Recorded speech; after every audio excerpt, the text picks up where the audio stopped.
ზეციური დახმარება და დაცვა. მამა აბსოლუტის გზავნილი 12 თებერვალი 2020 წელი. მოგესალმებით, ჩემო ძვირფასო და საყვარლო შვილებო. დღეს ჩვენ ვისაუბრებთ სამყაროს პირველ შემოქმედის ენერგიაზე და იმაზე თუ რა ხდება ნატიფ დონეზე, როდესაც თქვენ მას უხმობთ. სწორედ ეს ენერგია გეხმარებათ გადააბიჯოთ ბარიერს, რომელიც ყოფს მეოთხე განზომილებას მეხუთისგან. თუმცა იმისათვის, რომ გაჩერდეთ ამ სიმაღლეზე, თქვენ უნდა გაისარჯოთ საკმარისად. რადგანაც სამყაროს პირველ შემოქმედის ენერგიას მე-6 ჩაკრა იღებს, რომელიც არის ღვთაებრივი დამაკავშირებელი თქვენი ზედა ასპექტებთან, თავისი სუფთა სახით ის პირდაპირ არ უკავშირდება თქვენს ქვედა ჩაკრებს და მათ შესაბამის ნატიფ სხეულებს. მისი როლი მდგომარეობს იმაში, რომ მაქსიმალურად გახსნას თქვენსა და თქვენს ზედა ასპექტებთან საუბრის არხი, თქვენს ზედა მესთან, ღვთაებრივ მესთან და დედობრივ სულთან. ეს ხდება შემდეგნაირად. როდესაც ამ ენერგიას იღებს, თქვენი მესამე თვალი იწყებს თანათანობით გახსნას, რაც ფიზიკურ დონეზე ვლინდება უეცარი გაუნათებებით, როდესაც თქვენი ცნობიერება მოვლენების სიღრმეში აღწევს და გვერდსულის ჩვეულებრივ სტერეოტიპებს. ამ ენერგიების წყალობით თქვენ იწყებთ გარემომცველი სამყაროს აღქმას არა უკვე როგორც მესამე განზომილების ადამიანი, არამედ როგორც ბრძენი დამკვირვებელი ყოველგვარი განჯისა და მიკუთვნილებების გარეშე, რომლებიც გარედან არის თავს მოხვეული.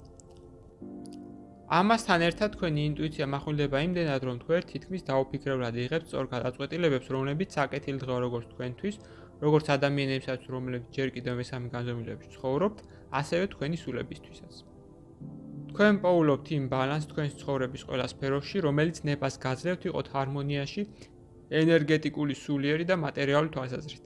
ამის გარდა თქვენი სულის ეს ახალი ამაღლებული მდგომარეობა თქვენს გარშემო ქმნის სრულიად განსაკუთრებულ ენერგეტიკულ სივრცეს, რომლის ვიბრაციებიც ნებას არ აძლევს ნეგატიურ ენერგიებსა და ასტრალურ არსებებს, რომლითაც მესამე განზომილება ასე მდიდარია, რომ მან შეაღწიონ. ამიტომაც თქვენ შეგიძლიათ გამოიყენოთ ეს ენერგია დაცვითი სფეროს ასავსებად, რომელიც გჭირდებათ მანამ, სანამ მესამე განზომილებაში ცხოვრობთ.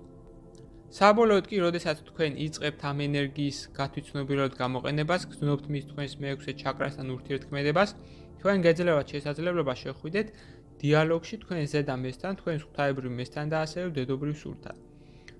თქვენ კი შეძლებთ მიმართოთ მათ თქვენი თხოვნებით ეჭვების გასაქარწყლებლად და ცხოვრებისეული მოვლენების გასააზრებლად. ხოლო თუ თქვენ ჯერ კიდევ ვერ ისწავლეთ მათი პასუხების კარგად გაგება, იცოდეთ, რომ თქვენი სული ზედა ასპექტები აუცილებლად მოგისმენენ და ადრე თუ გვიან გამოგიგზავნიან მინიშნებას ფიზიკურ დონეზე. თუმცა ჩემო ძვირფასებო, ძალიან მნიშვნელოვანი რომ არ დააჩქაროთ მოვლენები და გადამეტებულად არ შეეცადოთ დაამყაროთ ორმხრივი კავშირი, რადგანაც ამ შემთხვევაში დიდია იმის ალბათობა, რომ თქვენი სულის ნაცვლად თქვენთან სასაუბროდ გამოვლენ ასტრალური არსებები, რომლებსაც ძალიან უყვართ ადამიანთან ბაასი. გახსოვდეთ, რომ ზეციური ძალიდან საუბარი ყოველთვის ხდება თქვენი ზედა ღვთაებრივი ჩაკრების დონეზე, რომლებიც ფიზიკურ დონეზე გარკვეული სახით მაინც ვლინდება. კარგად მოусმინეთ თქვენ შეგრძნებით, რათა ისწავლოთ გაარჩიოთ ნატიფი დონის იმ არსებების ცნობიერების დონე, რომლებიც თქვენთან კონტაქტში გამოდიან. ამაში კი დაგეხმარებათ სამყაროს პირველ შემოქმედის ენერგია, რომელსაც უკვე თამამად შეგვიძლია უწოდოთ მეხუთე განზომილების ენერგია. როცა დამიყვარხართ განუზომლად, მამა აბსოლუტი საუბრობდა თქვენთან. გზავლინები მართა, თარგმნა წაიკითხა გუჩა. ვიდეოს ბოლოს მსურს შემოგთავაზოთ კურსი, რომელიც დაგეხმარებათ გაიაროთ ეზოთერიკის საფუძვლები და უკვე დღესვე დაიწყოთ თქვენი ცხოვრების უკეთესობისკენ შეცვლა. ასევე გთავაზობთ პირად კონსულტაციას, სადაც განვიხილავთ თქვენს პრობლემას, გეტყვით თქვენ სულიერ მისიას, თქვენ დადებით და უარყოფით მხარეებს და დაგეხმარებით თქვენი გასაჭირის მოგვარებაში. დამატებითი ინფორმაციისათვის დამინერგეთ ტელეფონის ნომერზე ან მომწერეთ სოციალურ გვერდებზე. ლინკები მოცემულია აღწერაში. გისურვებთ წარმატებას.